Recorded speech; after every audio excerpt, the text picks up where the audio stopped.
Is everybody still having a good time? I'm gonna take a second right now to introduce you to the cats on stage and a couple new guys here that were a real find. Our newest member is a guy Steve Piccaro found for us, and wow, we're just thrilled to have him.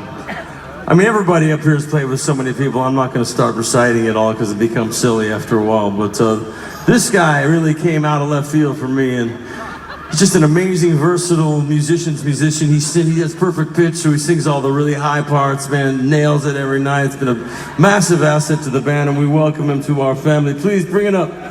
Give it up loud for Shem Von Schreck, our bass and vocal.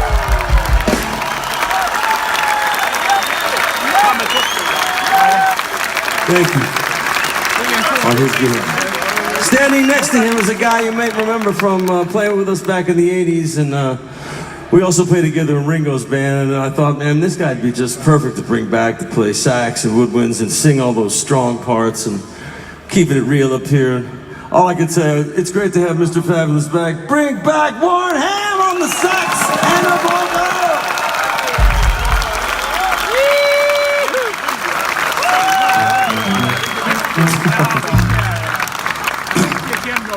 And, you know, a lot of this whole thing started in the Piccaro family's garage studio when we were in high school, man. And we rehearsed there every day, and Jeff Piccaro was in Steely Dan. He was playing on Steely Dan records, and Boss Skaggs has just started. And we had that to look up to, and Steve's dad would come back for a double session and practice again. So when we were kids, we went, wow, we got to be that good. And we looked up to these guys so much, and they pulled us into the Boz Skaggs band. We were just teenagers and starting out. And that's where I met this guy right here. The first day of production rehearsals in 1977. We were both 19 years old. I fell in love with this guy, and I still love him. You know him from the Stones to Bottom Mouse. He's played on every single one of our records and our solo stuff and everything. A one of a kind. Lenny Castro on the percussion!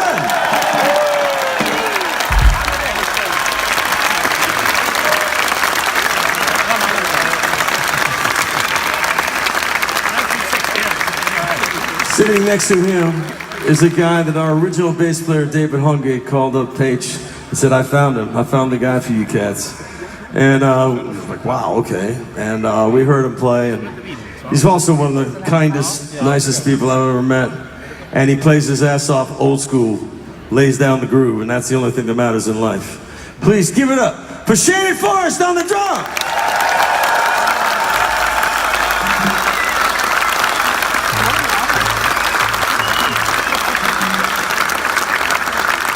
Now, a lot of you guys know that we used to be session players and played a lot of records, wrote a lot of songs for other people. Like, you know, we stopped doing that all 25 years ago. But there's a couple of surprises that I want to lay on to you right now. Now, this is a big surprise.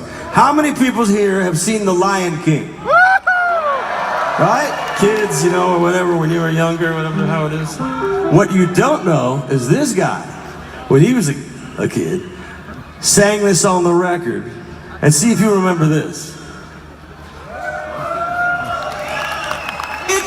No worries for the rest of your days. It's our problem-free philosophy. Hakuna Matata.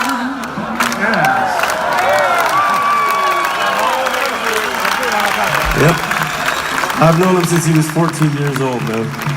And while we were all struggling musicians in high school, we'd be hanging out at his house, and his father would be working downstairs, and you just hear little trickles and little sounds of things like this.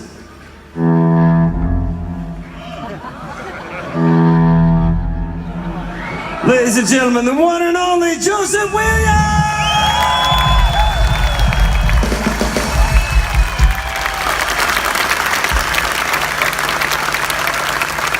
Yeah, man. Singing his ass off for you tonight.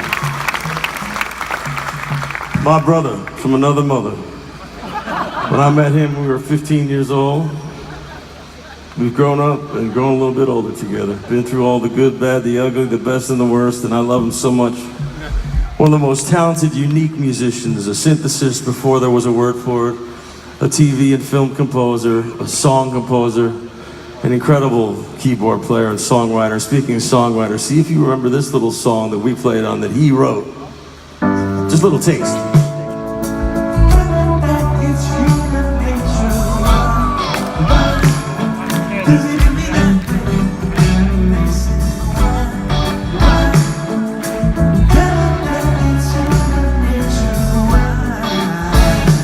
Ladies and gentlemen, Steve McConnell!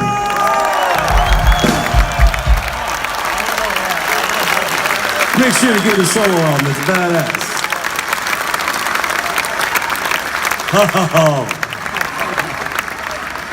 El Grande Fromage. The man with whom the sun revolves around. The Lord whispers his melodies in his ears and gently touches his keyboard. His Serengeti. This guy, one of the most talented people in the world, learned how to make records and write songs because of this guy. Our fearless leader, who's also written so many songs that are crazy, man. Just give a little taste, just a hit. Okay, not too fast. See if you remember this. Man.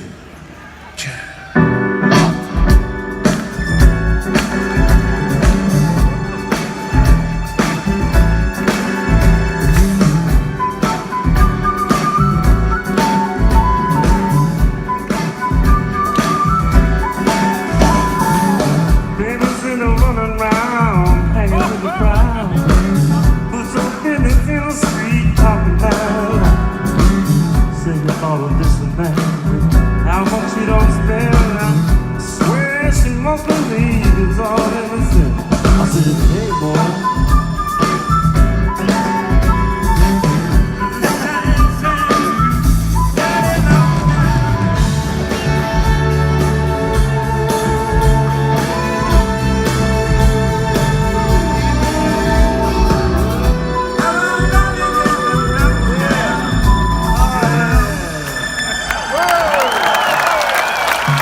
Okay, you might have known about that one, you know, since we were all part of that. But here's one I bet you didn't know this guy wrote. If you guys were alive during the disco era, if you remember the disco era, and you have not had a complete and total nose transplant, little inside joke there. See if you remember this song. Okay, one more.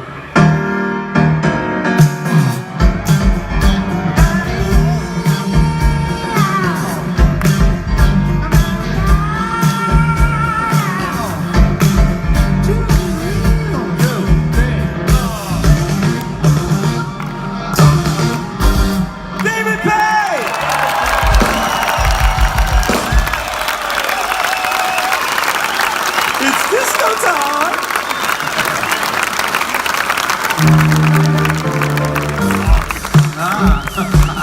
You know, we've known each other since we were teenagers, man. We still act like it, even though it doesn't say so on the driver's license. Anyway, this next song we're gonna do. Before we introduce the next song, I get to say his name again for you guys to cheer. Steve Luke is there on the guitar!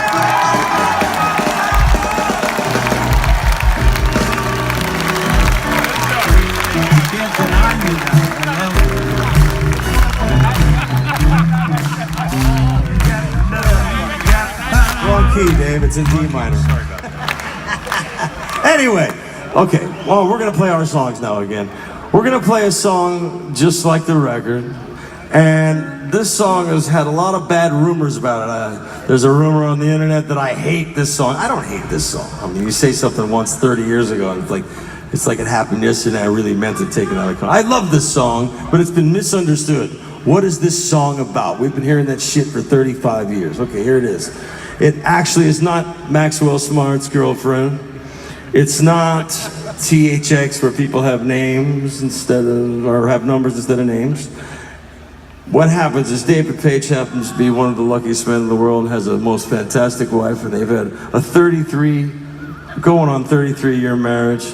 They still like each other, they still love each other. It's very inspiring, you know, gotta give it up for that, right? It's more than all of us put together, but it's a whole other story. And this song was written on their wedding night when they were discovering each other, and they found this position called 99.